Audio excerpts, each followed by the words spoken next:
This lesson is going to be over the sum and difference of squares and the sum and difference of cubes.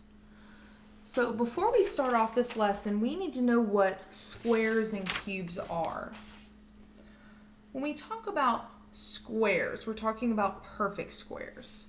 A perfect square is when you multiply a number by itself to get that perfect square.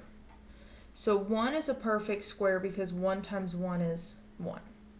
4 is a perfect square because 2 times 2 is 4. 9 is a perfect square because 3 times 3 is 9, and so on. For the purposes of your homework and tests, you should only need to know all the way up to 13 times 13 is 169. Perfect cubes are when you multiply a number by itself 3 times to get a number. And that kind of doesn't look like an 8. I'm going to rewrite this one so it actually looks like an 8. So 1 is a perfect cube because 1 times 1 times 1 is 1. 8 is a perfect cube because 2 times 2 times 2 is 8.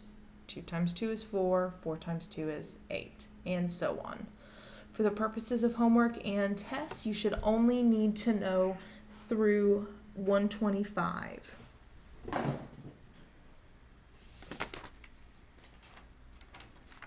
Okay, so when we look at the sum of squares, that's when you have a perfect square on each side. Notice that x squared is a perfect square because x times x is x squared.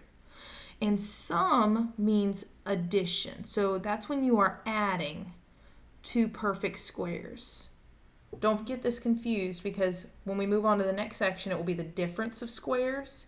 The only change between this section and this section is that you have a minus sign in between those terms. So right now, all we're looking at is the sum of squares. The sum of squares is always prime. Remember, factoring is when you break something up to be something times something else.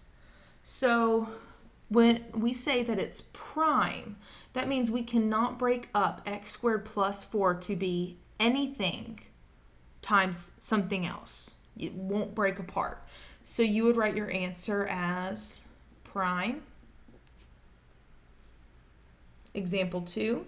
You've got a perfect square on each side, and then you've got a plus sign in between. Well, it's a sum of squares, and it's always prime, so you would write your answer as prime. Example 3, you've got perfect squares on each side, so you would write your answer as prime since you are adding those perfect squares.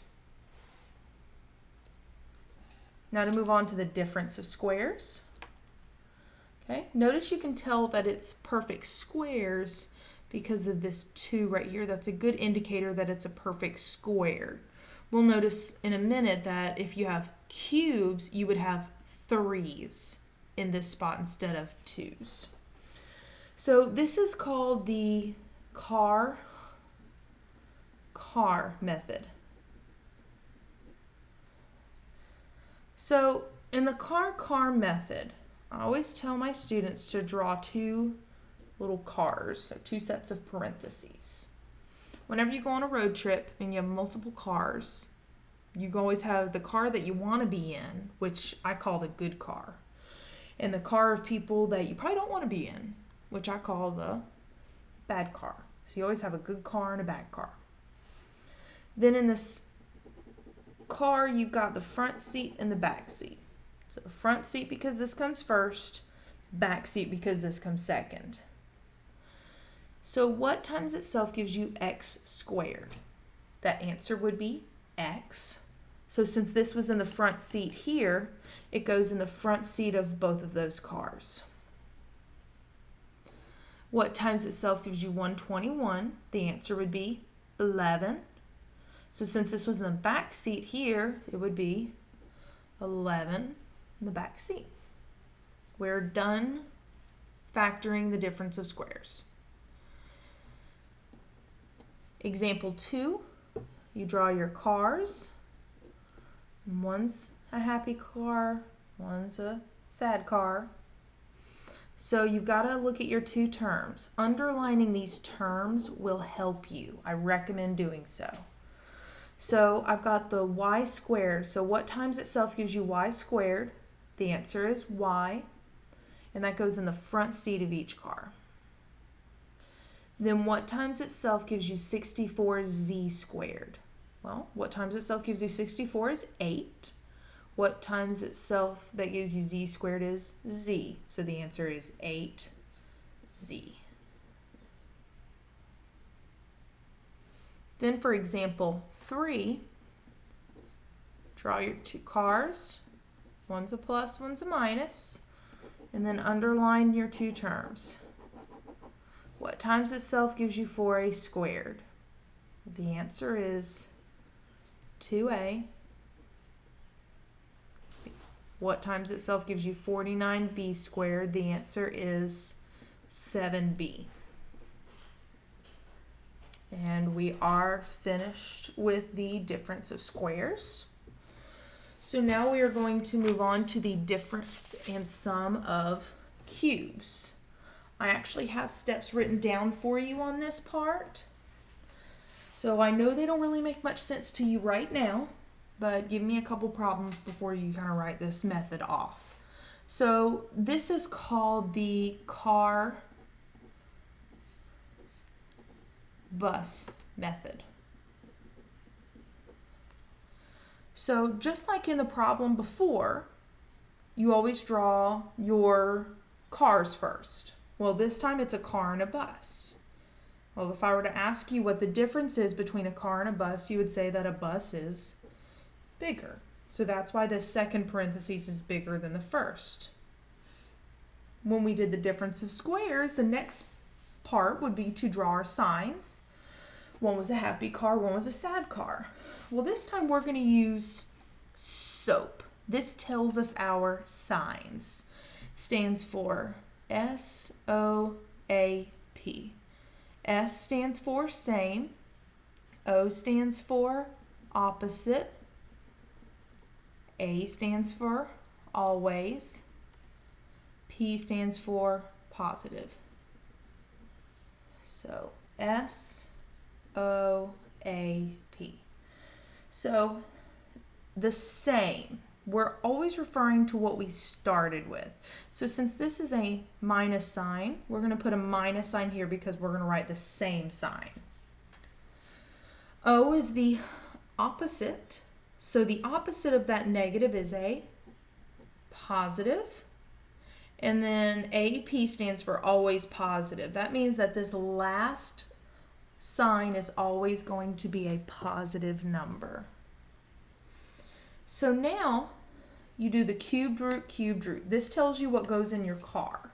So you look at the original problem and take the cubed root of each term. Remember about that underlining, it helps. So by asking for the cube root, you're asking what times itself 3 times gives you x to the third. That answer is x, because x times x times x is x to the third. Then, what times itself 3 times gives me 27. That answer is 3. So I now have my car filled in. Now I need to do the bus, which the directions say square, multiply, square.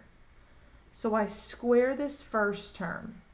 X squared is going to be x squared.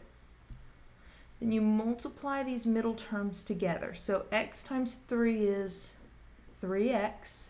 Don't be tempted to write negative 3x. We've already taken care of our signs when we did that SOAP.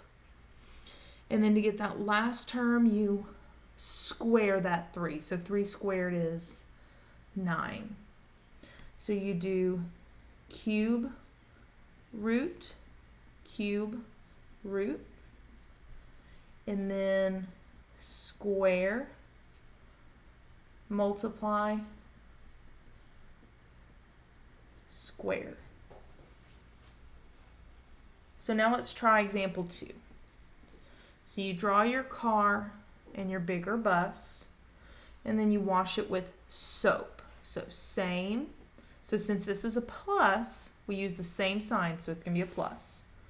Opposite, the opposite of a plus would be a minus. And then you have always positive. Now, what times itself 3 times gives me a to the third? That's what they ask when they say cube root. The answer is a. What times itself 3 times gives me 8? That answer is 2. That's what they mean by cube root. Then you square, multiply, square. So you square this first term to get a squared. Multiply your 2 terms together to get 2a. Square this last term to get 2 squared, which is 4. And now you're finished. Now for example 3, draw your car and your bigger bus. So same, opposite, always positive. So the same as this sign, the opposite is this sign, and then this one's always positive. So it's cube root, cube root. That's how you get what's in your car. So what times itself 3 times gives you 8x to the third? The answer is 2x. And then for here, what times itself 3 times gives you 27? The answer is 3.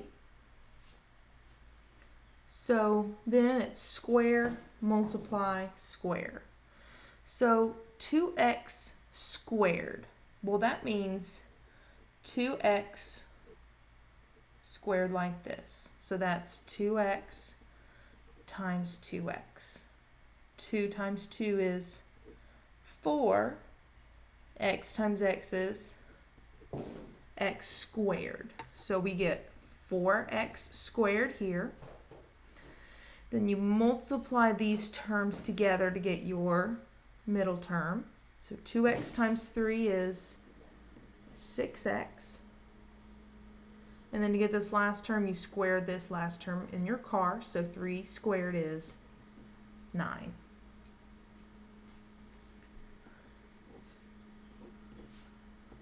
Now let's look at example number 4.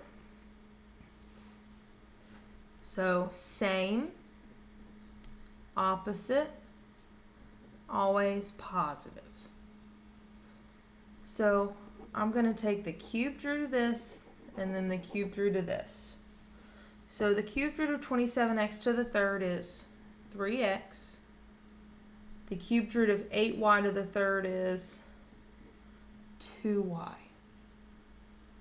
So to get this first term in our bus, you have to do 3x squared.